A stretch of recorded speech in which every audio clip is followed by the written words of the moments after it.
Well, Gavin, we don't use that kind of language on this show. And if I ever hear feckless again, somebody's getting fired. The following podcast contains... Now, I had heard that word at least 10 times a day from my old man. My father worked in profanity the way other artists might work in oils or clay. It was his true medium, a master. Explicit language.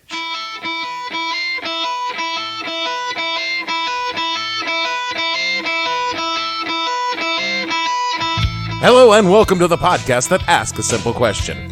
When you gave a hit show to Alex Jones in a dress and didn't think she was going to say something racist, what the hell were you thinking? I'm your host, Dave Bledsoe, and this is a Saturday, June 2nd, 2018. Your tweet should go away. Roseanne, yay. Edition of the show where we wonder why people are shocked when horrible people say horrible things. Stay tuned. The What the Hell Were You Thinking podcast is brought to you by ABC's new show, The David Duke Show. Join reformed KKK Grand Wizard David Duke as he struggles to adapt to modern living. Laugh at his shocking displays of ignorance as he refers to persons of color in a humanizing fashion. Gasp as he embraces terrifying conspiracy theories to insinuate victims of tragedies are not real. Push down your gag reflex as he tells jokes that would have been unacceptable in 1980, and then only calls it being politically incorrect. Join David Duke and his well-meaning family of enablers who pretend David's vile racism is really economic anxiety in order to connect with the worst people in America. The David Duke Show, premiering September 18th at 8 and canceled Wednesday, September 19th at midnight Pacific. Only on HBO.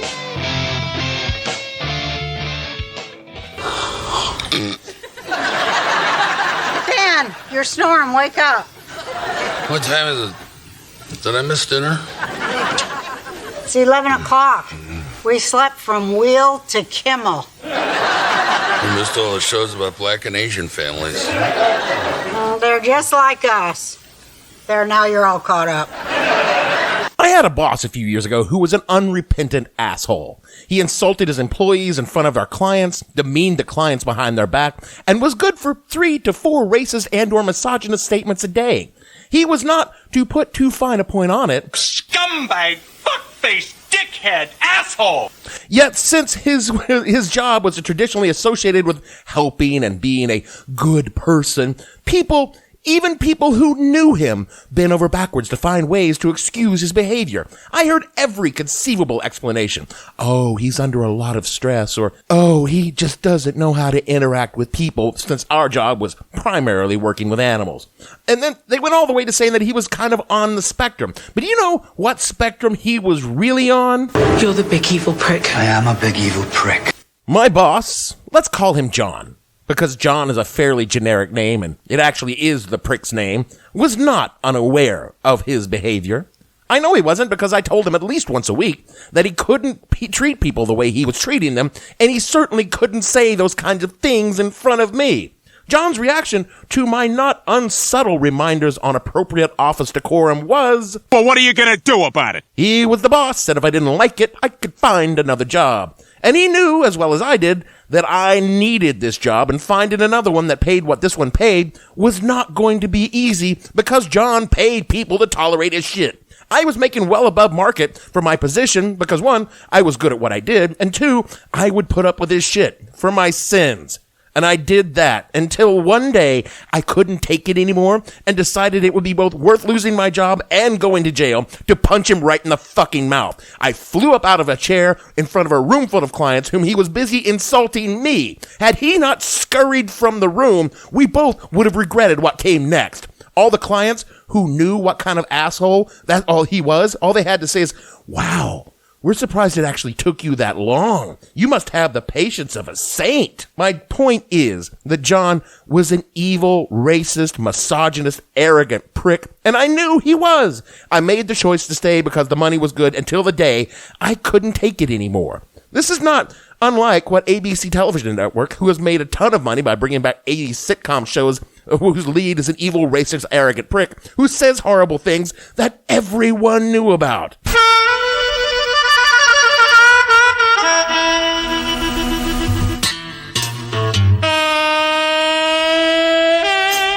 Then last Tuesday, she finally said something that made them come up out of their chair as Roseanne scurried from the room, one step ahead of a metaphorical punch in the fucking mouth. Tonight, a stunningly swift and dramatic end to Roseanne Barr's TV show. Yeah, it's against the law because your generation made everything so PC. ABC canceling the hit revival after Barr tweeted this about former President Obama's advisor Valerie Jarrett. Muslim Brotherhood and Planet of the Apes had a baby equals VJ. What? No, not Roseanne. She seems so pleasant and normal to me. Who could have possibly seen that coming? It's not like she hasn't spent years tweeting horrible things about minorities and furthering batshit conspiracy theories coming from the fart blocker corners of the internet. This is from an article this week in Vox, quote, "This was not the first offense for Barr on Twitter or in real life. Over the years, her language and ideas have weaved through all kinds of dark and bizarre territory. It's not exactly consistent either. It swings across the political spectrum, unified only by its extremity. She promoted Pizzagate, believes 9/11 was an inside job. She flags vaccine conspiracy theories, and she called Israel a Nazi state in 2009 and promoted a Holocaust-denying musician in 2013. Then she turned around and became a massive supporter of Israel," unquote. In 2012, in a chilling precursor to the future, she ran for president. But get this, she ran under the Green Party. Looks like a bunch of commies. She finished sixth in the balloting for the nomination. Now, this is the Green Party, so that's probably like 20 or 30 people, but still, it was a real thing. But by 2016, Roseanne experienced a change of heart. It is more likely that my client experienced a psychotic break. And went off the rails to the right. She went full Trump in a big way. And when one goes full Trump in a big way, she comes with all the baggage that one takes on the Trump train. And boy, is her steamer trunk just full. On Tuesday, before her blatantly racist tweet against Valerie Jarrett, she engaged in some overtly anti-Semitic tweets, linking for some reason Chelsea Clinton and George Soros, and then went on to repeat an idiotic lie about Soros being a Nazi, even though he was 13 and very, very Jewish. But how does that even... It doesn't. But that doesn't stop the right from propagating that bullshit all over the internet. You wouldn't think I needed to explain the whole Jew-Nazi thing 7 decades after World War II. Yet here I am trying to explain to my mom that the Nazis did not take in Jews because someday in the future they might be very rich and useful to later Nazis in the GOP. Also, remember this, Roseanne is Jewish, so for fuck's sake she's being anti-Semitic against herself. She called the Parkland kids crisis actors. She promoted the Pizzagate theory about a child sex ring in a DC pizza joint that was apparently happening in a basement that they don't have. And you might remember that little rumor resulted in some dipshit driving into DC with a gun to rescue kids and shooting off around when he discovered aliens hadn't taken the basement or something. Welcome to the inside of my mind, sheeple. Barr played around with peddling the Seth Rich rumors about a DNC staffer murdered and was alleged to be connected to Hillary Clinton. And she referred to then National Security Advisor Susan Rice as a man with, quote, swinging ape balls, unquote. So you see, she's danced the ape tune before with black women. And finally, she's been hitting the QAnon rumors super hard. What are they? You know, pod friends, there are some things that are too stupid even for me to make fun of them. And this is one. To their credit, ABC didn't waste any time to do the right thing. They jumped up and punched the show in the mouth and canceled it on the spot. But they also knew everything I've listed above, all of that bad behavior, before they rebooted the show in the first place. She seems nice. So before we start patting Disney and ABC on the back, let's remember they bought their tickets, they knew what they were getting into, and now they've crashed. Praising ABC for canceling Roseanne is like praising someone who walked their dog into your yard, encouraged their dog to take a huge shit, and only cleaned up the mess because you happened to walk out your door mid-dog dump. Thank you, neighbor, for cleaning up a pile of totally avoidable shit. Why are we even talking about Roseanne? Why is she back 20 years after her hit show went off the air with a really fucked up final season, replete with lottery wins and mysterious Dan deaths? Because Sarah Gilbert, whom I remember having a crush on in the 80s until I then remembered that she was like 13 when the show come out, and now I don't. So maybe that crush thing was in the 90s. I don't know. I feel really awkward. Well, Let's just pretend that never happened. Anyway, Sarah did a lot of work getting the cast back together and coming up with the idea to see the beloved Connor family in 2017. And get this, Roseanne and Dan would be Trump supporters. The idea, I guess, was to use the show to bridge the gulf between us out-of-touch coastal elites and the forgotten everyman of middle America. This was in 2016, before we learned the forgotten everyman of middle America wasn't forgotten, and the people that voted for the tangerine tumor were actually just angry white people who don't care much for minorities. God, I love irony. Back in '88, when Roseanne first dropped on the airwaves, TV families didn't look much like the American family. Or at least that's how we're told to remember it. Because looking at the top shows of that year, I see The Cosby Show, which, despite the star being a degenerate rapist, he was convicted. I don't have to say alleged anymore. It showed a wholesome black family who were solidly middle class. There was Dear John, starring Judd Hirsch as a newly divorced man trying to get his life back together.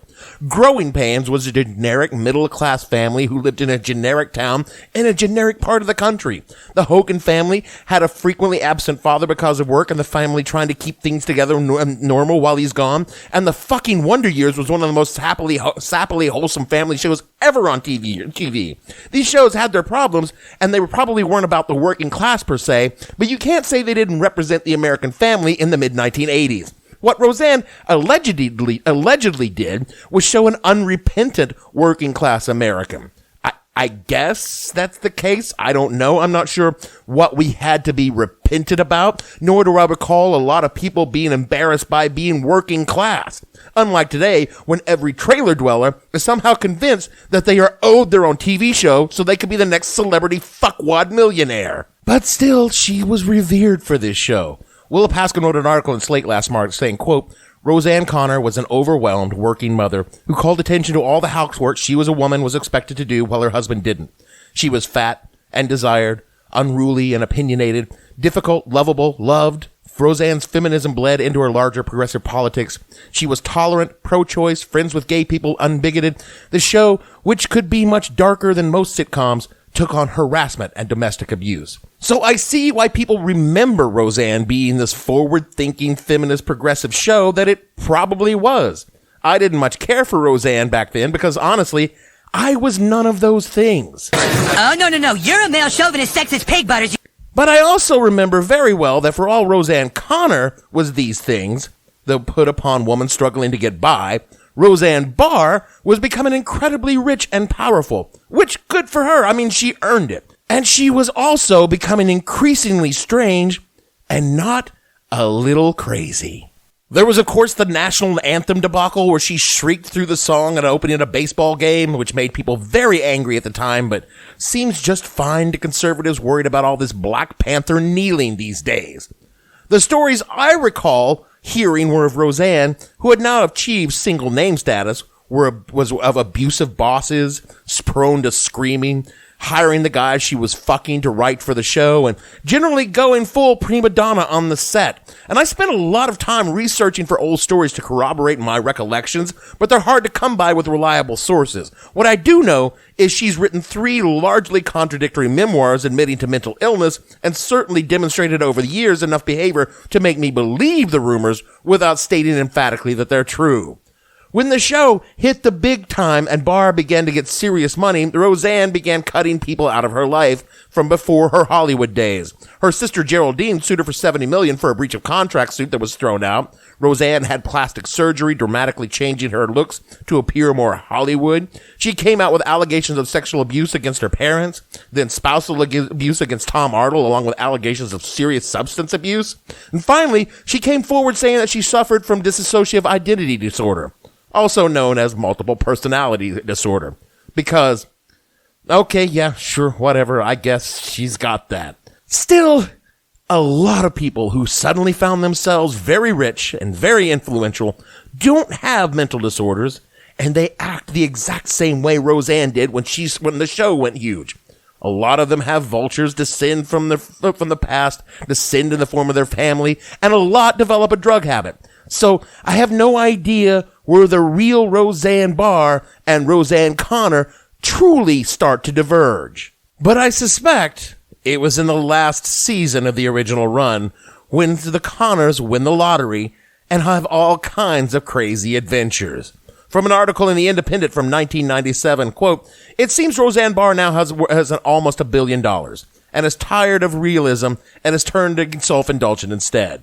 She's spending this season playing a dress-up, glamorizing her character, upping Roseanne Connor's income and profile, pushing her closer to center stage. In short, she's forcing the TV character of Roseanne to metamorphose to a close approximation of the real Roseanne. With character Roseanne looking set to divorce Dan Connor, we can all look forward to an episode where Mrs. Connor marries her new chauffeur in a champagne ceremony at the New York Plaza, only to reveal later that her second husband is a cross-dressing lesbian. What's wrong with that is not the sexual politics, but the spectacle of a Hollywood star turned monomaniac, abusing a much-loved national treasure, her show, just because she can. It's Roseanne as the kid who builds big sandcastles so that she can knock them down," unquote. Now, of course, we know that all of that was nothing more than a dream that Roseanne wrote down on her little typewriter in the basement because Dan died of a heart attack. No one ever won the lottery, and nothing that happened the entire season before that was even true. The show went full St. Elsewhere, and you never go full St. Elsewhere unless you're actually writing the show St. Elsewhere. Do you want to know what I think is the real truth about Roseanne, both the show and the person? Poor white trash who suddenly hits the lottery. If there's the tiniest bit of asshole in them before they are rich, you can be sure it will explode into full-blown asshole when fertilized by cash. The Roseanne that created a darkly funny and sometimes painfully real show about the hardships of a working-class family became completely overshadowed by its star, suddenly becoming very rich and powerful overnight and forgetting all about the reality of those struggles. It's an old story and one that repeats with astonishing frequency. So does Roseanne have a mental condition that makes her racist? No. I mean, she may very well be full on cuckoo for Cocoa Puffs. I have no idea. But there are plenty of people in the world that have mental disorder that are not conspiratorial bigots. That's who Roseanne is. She knows it. We know it. NBC knows it. They took a chance that she could keep her opinions to herself in exchange for a lot of money. She couldn't, so she lost her job, and also she lost the residuals from her reruns because Hulu pulled those. Being racist shit has a price. It drives me a little crazy that Hollywood and the media keep going around lifting up rocks looking for this magical Trump supporter that doesn't harbor racist sentiments.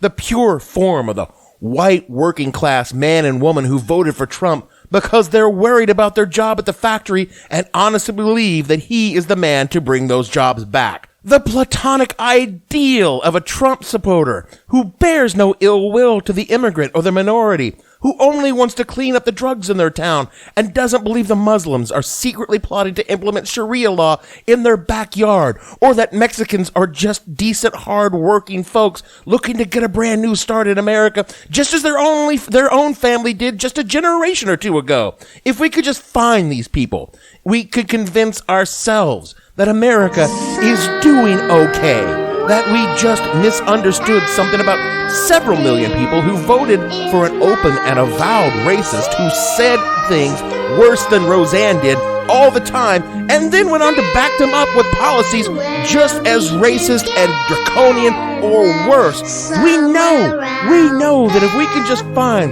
this mystical creature somewhere out there where dreams come true. But these Trump-ricons don't exist. There's no pot of economic anxiety gold at the end of the orange rainbow. There's just a basket filled with deplorables. Maybe they're not all tweeting hate-filled memes on Twitter, but they share the same key elements that make them like a reality show dictator: authoritarianism, magical thinking, false disenfranchisement, and racial resentment. An American National Election Studies survey conducted in 2017 says, quote, "In our models, racial attitudes towards blacks and immigration are the key factors associated with support for Trump. The way that these variables impact Trump support can be seen in the charts below. Both racial resentment and black influence animosity are significant predictors of Trump support among white respondents, independent of partisanship, ideology, education level, and other factors included in the model," unquote. We all want to believe the country is better than this. Many of us desperately want to believe the people we love are better than this. The problem is, they're not. The problem we have with Trump supporter isn't our differences about economics or background or what God we believe in or whether or not we believe in God or where we live. It's the racism, stupid! And hey, if you on the right want us on the left to stop using racism as a cudgel against you, then stop doing racist shit. But please, Hollywood, keep turning over these rocks looking for your good Trumper. The Nation summed it up best when they said, quote, even Hollywood magic can't make sympathetic characters out of such people, although I suspect they will keep trying. The alternative is confronting the fact that the beliefs of a substantial number of Americans are malevolent and dangerous and not mere differences of opinion that can be resolved in a 20 minutes and a hug. I don't have the answers to fix this problem. People smarter than me say we do it with compassion, tolerance, and patience. All I know is that we are increasingly making it brutally clear there is no place in our public space for racism, hate, and intolerance. You can sit at home and stew in the shit of your ignorance and hate, but don't bring it out and fly it like a Confederate flag off the back of the rascal scooter your fat ass uses to drive around the Walmart supercenter. If the country is breaking up into two groups of people, I just want to be on the one that isn't filled with MAGA hat wearing old people carrying 1950s racial attitudes and tattooed fucking wanna Nazis carrying 1940s racial hate. I no longer feel the need to even pretend these people's views and opinion carry any weight in my life. They are pitiful excuses for human beings and should be marginalized and ostracized until they die off and are written into one of the sadder chapters of American history. Perhaps the title chapter could be The Parable of Two Roseannes. That is it for our show this week. Sorry, we're putting the show out a day late this week because your humble host celebrated his birthday last night instead of recording a show. It's my last birthday of my 4th decade, and I spent it much the same as I spent the years leading up to it. In a dive bar with a glass of whiskey in one hand, trying to explain to someone what a podcast is and why they shouldn't listen to it. If you would like to give your humble host a birthday present, rate and review this show wherever you get your podcast. It helps others understand what this podcast is and why they shouldn't listen to it. Or you could donate to the show at patreon.com/whatthehellpodcast. You can get some exclusive reasons not to listen to the show if you do. Follow the show on Twitter at @thehell_podcast or the show name on Facebook, where there will be no Ambien-induced racism. Because 1, I don't take Ambien, and 2, I'm not a fucking racist. All the shows are on SoundCloud at the show name, and of course at www.whatthehellpodcast.com. For me, birthday boy Dave Bledsoe, producer Don't Sing the Song, we have to pay the royalties, Gavin, and all the other fictional party guests on the show, we want to say, not quite a year since you went away. Roseanne, yay. But now you're back, and you're here to stay. Roseanne, yay. Your tweets should go away. Your tweets should go away. Roseanne, yeah, yay. We'll see you all next week. I'm sorry I really took stuff for the song title this weekend. I shoot one that in. It didn't work out. See you next week.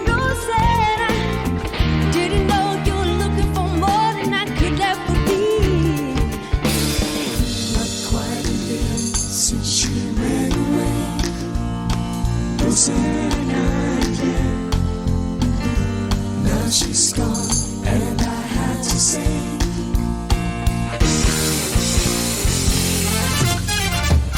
with you all the way,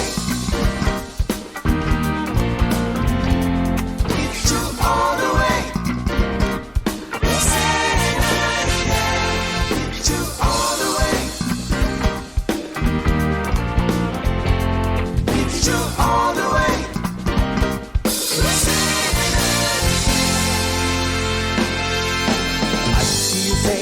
Shining through the window on the other side. Roseanne, Roseanne, I didn't know that a girl like you could make me feel so sad. Roseanne.